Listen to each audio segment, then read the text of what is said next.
This channel does not promote any violent, harmful, or illegal activities. All content provided by this channel is meant for an educational purpose only.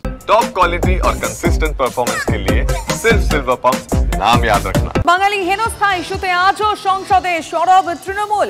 বাঙালি হেনস্থা নিয়ে আলোচনা চেয়ে মুলতুবি প্রস্তাব তৃণমূলের। কি চলেছে সেখানে, কি হচ্ছে আমরা জানার চেষ্টা করি জ্যোতির্ময় কর্মকারের কাছ থেকে। জ্যোতির্ময়, দেখো 21শে জুলাইয়ের মঞ্চ থেকে তৃণমূল নেত্রী মমতা বন্দ্যোপাধ্যায় স্পষ্ট করে দিয়েছিলেন যে এবারের বাদল অধিবেশনে তৃণমূল কংগ্রেসের মূল হাতিয়ার বা মূল ইস্যু হতে চলেছে এই বাঙালি হেনস্থার ইস্যু। এবং আমরা দেখেছি যে গত দু তিন দিন ধরেই সংসদের উভয় কক্ষে এই বিষয়ে মুলতুবি প্রস্তাব জমা দিচ্ছিল তৃণমূল। আজও সেই একই স্ট্র্যাটেজি নিতে চলেছে তৃণমূল কংগ্রেস। রাজ্যসভার তৃণমূল কংগ্রেসের যতজন সাংসদ উপস্থিত আছেন প্রত্যেকে এই একই ইস্যুতে আজকে মুলতুবি প্রস্তাব জমা দিচ্ছেন এবং অধিকাংশ লোকসভার সাংসদও এই একই ইস্যুতে লোকসভায় তারা মুলতুবি প্রস্তাব জমা দেবেন। এবং স্বাভাবিকভাবেই যদি এই দাবি না মানা হয় তাহলে সংসদের অভ্যন্তরে যে তারা হইহট্টগোল করবেন সে কথা বলার অপেক্ষা রাখে না। এর পাশাপাশি যে খবর আমাদের কাছে আসছে যে সংসদের বাইরে অর্থাৎ যে সময় ইন্ডিয়া জোটের অন্য সদস্যরা বিহারের এসআইআর ইস্যুতে বিক্ষোভ দেখাচ্ছে ঠিক সেই সময় তৃণমূল কংগ্রেসও সেখানে উপস্থিত থাকবে। বিহারের এসআইআর ইস্যুতেও তাদের পূর্ণ সমর্থন রয়েছে, কিন্তু তার পাশাপাশি তারা এই বাঙালি হেনস্থার ইস্যু ও সেই বিক্ষোভের মধ্যে উপস্থিত থেকে তুলে ধরার পরিকল্পনা করেছে। ধন্যবাদ। কাউন্সিলরের সই জাল করেও নকল সিল ব্যবহার করে দেদার জালিয়াতি। বিভিন্ন সাইবার ক্যাফে থেকে জাল রেশন কার্ড, বার্থ সার্টিফিকেট সহ অন্যান্য নথি তৈরির অভিযোগ। অবশেষে পুলিশের জালে জালিয়াত। জাল নথি তৈরির অভিযোগে রাজপুর সোনারপুর পুরসভার 2 নম্বর ওয়ার্ডের বাসিন্দা প্রশান্ত নাথকে গ্রেফতার করেছে পুলিশ। 3 ওয়ার্ডের কাউন্সিলর জয়ন্ত সেনগুপ্তর সই, সিল এবং রাইটিং প্যাড জাল করে একাধিক জাল সার্টিফিকেট তৈরি করেছে প্রশান্ত। বিনিময়ে ঝোপ বুঝে কোপ মেরে টাকা লুটেছে। শুধু 3 নম্বরই নয়, 9, 12 এমনকি 34 নম্বর ওয়ার্ডেও তার তৈরি জাল নথির হদিশ পাওয়া গেছে।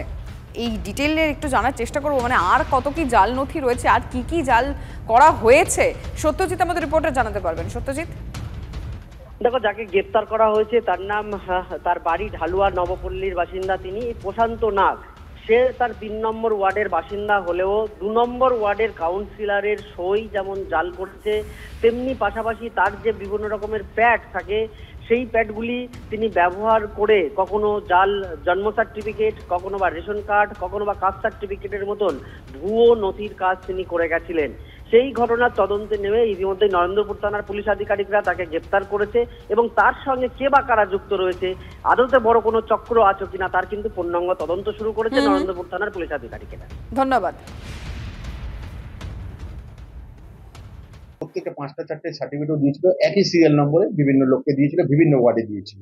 আর আরেকটা হচ্ছে ওর সাথে আমাদের একটা ব্লাড রিলেশন সার্টিফিকেট দেওয়া হয়, যেটা সম্পূর্ণ জাল, বোঝাই যাচ্ছে সইটাও মিলছে না, এইও মিলছে না। তখন আমি চেয়ারম্যান সাহেবকে বললাম আপনারা একটা ইমিডিয়েট এফআইআর করুন। এফআইআর করতে তো ওনারা করতে, তার আগে আমি ওনাকে ছেলেটাকে যেহেতু চিনতে পেরেছি তো আমাদের ছেলেরা ওকে ধরে নিয়ে আমরা যথারীতি সন্ধ্যেবেলায় থানায় নিয়ে যাই। তো আমি নিজে একটা এফআইআর করে ওকে থানাতে পুলিশের হাতে দিয়ে পুলিশকে বলে দিই যাতে এই ধরনের ছেলেদের বিরুদ্ধে তদন্ত করে যে কারাগারের মাথা আছে কি কারাগারের পেছনে আছে তদন্ত করে অ্যাকশন। এই অসাধু চক্রের সঙ্গে যারা যুক্ত এবং যারা, তাদেরকে তো পুলিশ তার প্রয়োজনীয় ব্যবস্থা যেটা নেবেন। মানুষকে আপনাদের মাধ্যমে আমি জানাচ্ছি যে পৌরসভায় আপনারা সরাসরি আসুন। এইভাবে কাউকে দিয়ে জাল ডকুমেন্টস দিলে যিনি করছেন তিনিও প্রবলেমে পড়বেন এবং যার মাধ্যমে করছেন তিনি তো পড়বেন। তা এই জিনিসগুলো সরাসরি তো আমরা পৌরসভায় সাজিয়ে দিই। ধৃত প্রশান্ত নাথের দাবি তাকে দিয়ে এই কাজ করানো হয়। তাহলে এই জালিয়াতি চক্রের পিছনে আর কে কে আছে? আপনি জাল নথি বানাতেন কাউন্সিলরের সই জাল করে? কাউন্সিলর প্যাডি প্যাডে কাউন্সিলর প্যাডে ও করেছে কালাজি করেছে, কালাজি ওই যে নকল করে কি দিয়েছে বলুন? 4জনকে এই কি টাকার বিনিময়ে দিতে? কালাজি তো আমি জমা করতাম, পরে ওই জমা যাওয়া 200 টাকা দিই।